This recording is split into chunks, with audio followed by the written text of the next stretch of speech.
guys, good evening. කොහොමද ඔයාලට? මට අද හිතුණා චුට්ටක් මම ඇවිල්ලා ඔයාලත් එක්ක කතා කරන්න ඕනේ කියලා. මගේ channel එකේ ගොඩක් ඉන්න අය මාව දැකලාවත් දන්නවත් නැති අය නිසා මමත් ඒගොල්ලන් දන්නේ නැහැ. හැබැයි මගේ වීඩියෝස් බලනවා. ඉතින් මගේ නම මල්කා වීරකෝන්. මම ලංකාවේ කඩුවෙල කියන පැත්තේ තමයි ඉන්නේ. දැන් මම ජපානයට ඇවිල්ලා අවුරුදු 3කටත් වැඩි.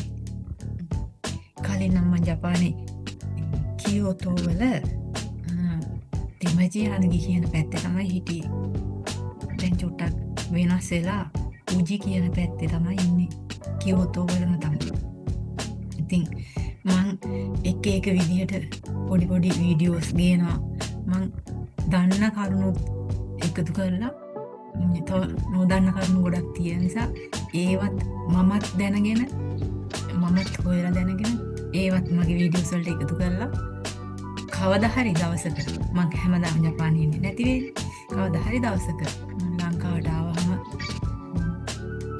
ආවට පස්සේ මට බලන්න පුළුවන් නිසා මගේ පවුලේටත් බලන්න පුළුවන් නිසා මම දන්න අයටත් අනිත් අයටත් හැමෝටම බලන්න පුළුවන් වෙන්න තමයි මම YouTube channel එකට දාන්නේ.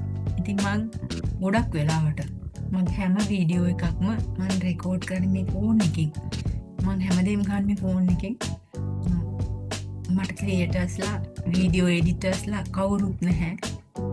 මේ ෆෝන් එකෙන් ක්‍රියේට් කරන වීඩියෝස් ගෙදර ඇවිල්ලා ලැප් එකට දාලා තමයි මම විසින්ම එඩිට් කරලා YouTube channel එකට දාන්නේ. ඉතින් මම දන්නවා ඒවැ මම කලින් වීඩියෝ කිසිම එකක් එහෙම එඩිට් කරලා නැහැ. මම ඒවත් ඉගෙන ගන්න තමයි මේ වීඩියෝස් එඩිට් කරන්නේ.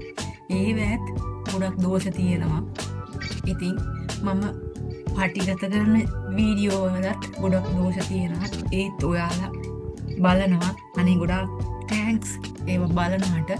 ඉතින් මම ලොකුවට YouTube channel එක පටන් ගත්තේ සල්ලි හම්බ කරන්නවත් මට සබස්ක්‍රයිබර්ස්ලා ගොඩාක් වැඩි කියලාත් නෙමෙයි. හැබැයි මම සබස්ක්‍රයිබර්ස්ලට එන්න කියලා ආරාධනා කරනවා.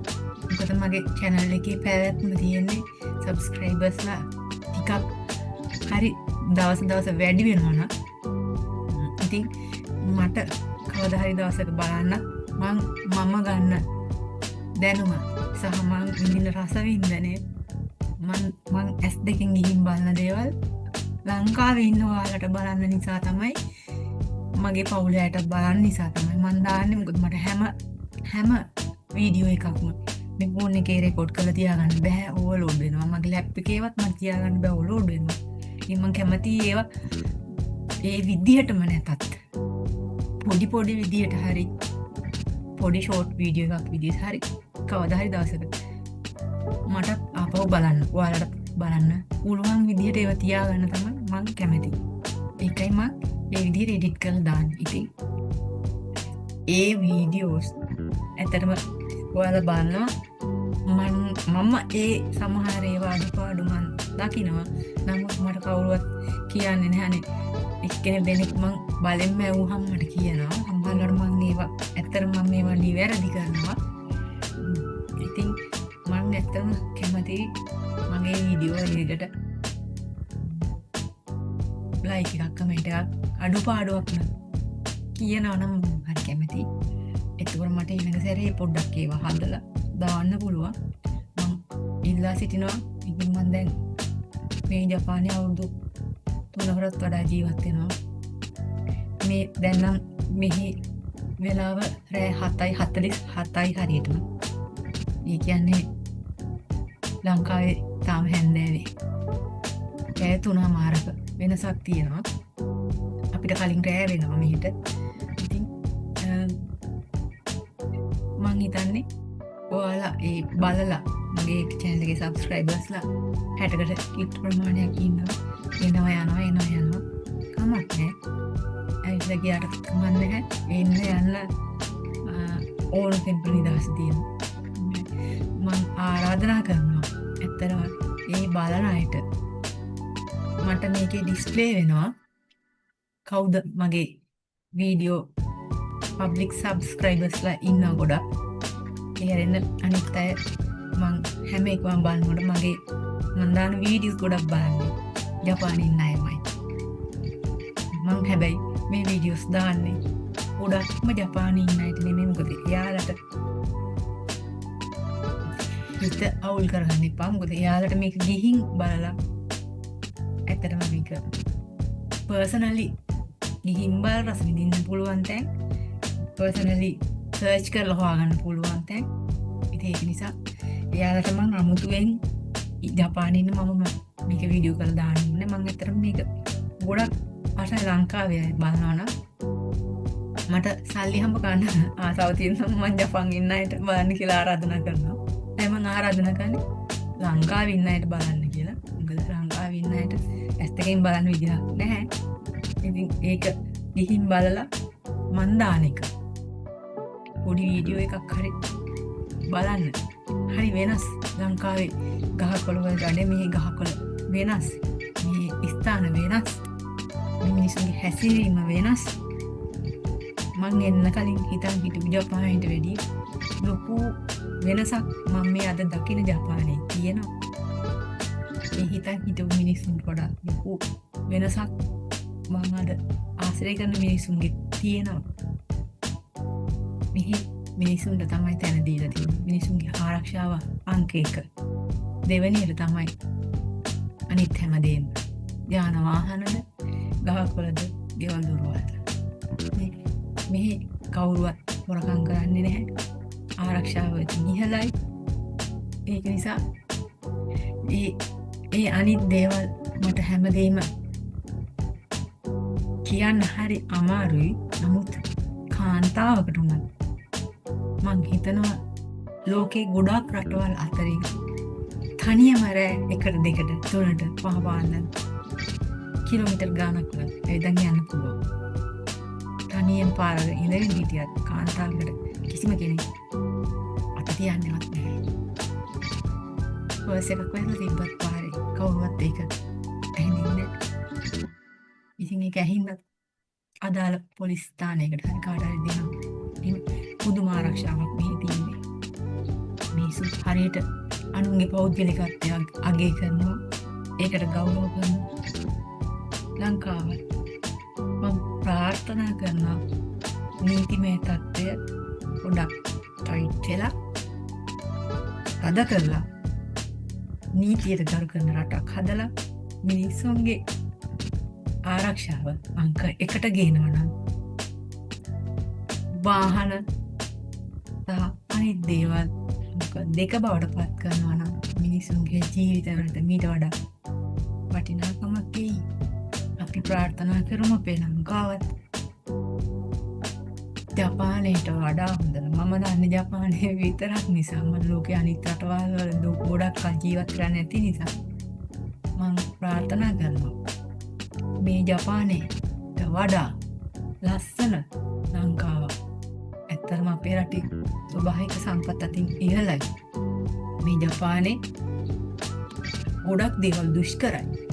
මිනිස්සු හිතන් හිටියට සුන්දරත්වය අතින් ඉහළයි. නමුත් දුෂ්කරතා අතින් ඉහළම රටක්. ඒ අතින් මං කීවේ දේශගුණය අතින් අංක 1ටම දුෂ්කරයි. ඔයාලා හිතන් හිටියන් හිම වැටෙනකොට හරි සුන්දරයි කියලා. හිම හරි ලස්සනයි කියලා. මම ලංකාවේ ඉඳි හිතුවට මෙහි ඇවිල්ලා ඒක අත්විඳිනකොට ඒකේ තියෙන කරකශ බව, කටුක බව, ඒකේ අනිත් පැත්ත රස්නේ කාලෙටත් ලංකාවේ උෂ්ණත්වය එකම මට්ටමක් වුණාට මෙහි උෂ්ණත්වය 36 38 40 ගණන් යනකොට ඒකේ කරකශ බව, කටුක බව අත්විඳිනවා. ඉතින් මේ රටවල් වල මිනිස්සු ඒවා ජයගෙන මේ රටවල් දියුණු කරන්න මාන මහන්සියක් ගන්න. වාහනයක යන මගියෙකුට උනත් පාරේ ඇවිදන් යන මගියෙකුට උනත් කිසිම කරදරයක්, හිරිහැරයක් නැතුව තමන්ගේ පාඩුවේ ස්වාධීනව ජීවත් වෙන්න පුළුවන් රටක්. හැබැයි මම එක දෙයක් තව කියන්න ඕනේ. කොච්චර මිනිසුන්ගේ පෞද්ගලිකත්වය අගේ කරනවාද කියනවනම් මේ රටේ මනුස්සේ එඩක් දුකක් හැදිලා පාරේ වැටුනොත් හදිස්සියෙන් හරි ඒ වැටිච්ච කෙනාගේ පෞද්ගලිකත්වයට ගරු කරන්නේ කොච්චරද කියනවා වෙන කවුරුත් ඇඟට අතවත් තියලා අල්ලන්නේ අන්න එතන චුට්ටක් පොඩ්ඩක් ලංකාවෙන් වෙනස් වෙනවා. ඒ අතින් ලංකාවේ මිනිස්සු මං අංකයකට තියනවා හැමෝම උදව් කරලා ස්පිතාලෙට හරි අරන් යනවා ජීවිතයක් බේරගන්න. නමුත් මෙහි එහෙම වෙන්නේ නැහැ. මොකද පෞද්ගලිකත්වයට ගරු කරන නිසා තව කෙනෙක්ගේ ඇඟට අත තියන්නේ නැහැ. සමහර වෙලාවට අත තියනවා නම් අවසර ඉල්ලලයි කරන්නේ. ගොඩක් වෙලාවට නීති තද නිසා ඇල්ලුවා නිසා අනිත් කෙනාගේ ජීවිතේට හානි වෙයි කියලා.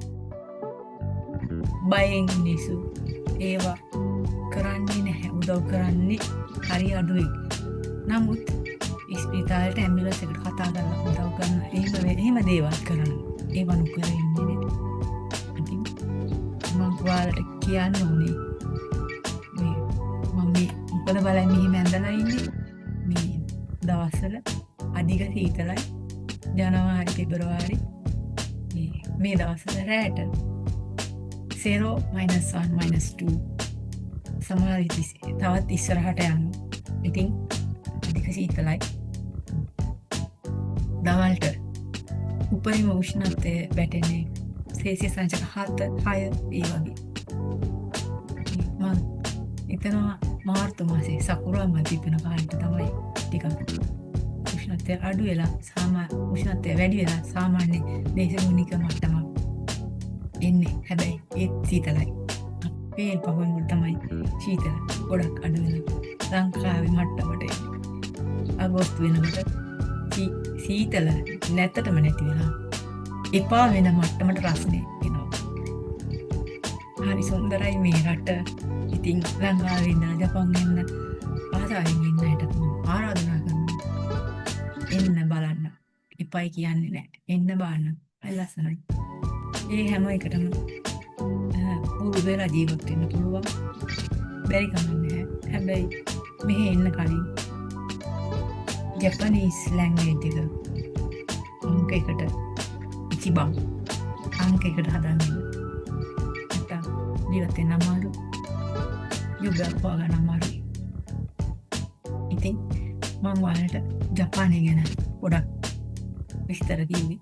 තව කියන්න දේවල් ගොඩක් තියෙනවා. ඔයාලට දැනගන්න මොකක්ද තියෙනවනම් ජපානයේ එන්න ආසාවෙන් ඉන්නවනම් ප්‍රශ්න මොනවා හරි තියෙනවනම් පල්ලෙහාන් කමෙන්ට් කරන්න. අර මං ඉල්ලීමක් කළා වගේ මගේ කලින් වීඩියෝස් වල බැලුවනම් පොඩි අඩුපාඩු හොඳ නරක දෙක මම ආසයි ඔයාලගේ වචන වලින් දැනගන්න. ලයික් එකක් කමෙන්ට් එකක් දාන්න. හොඳ නරක කියන්න.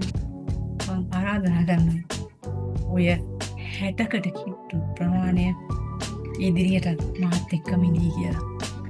ගොඩක් ස්තුතියි මාත් එක්ක මේ වෙනකන් හිටියට. Thank you very much. අරිගතෝ ගොසයිමස්. මත අයිමෂෝ. අපි ආයෙත් හම්බෙමු. See you again. Bye. ඊළඟ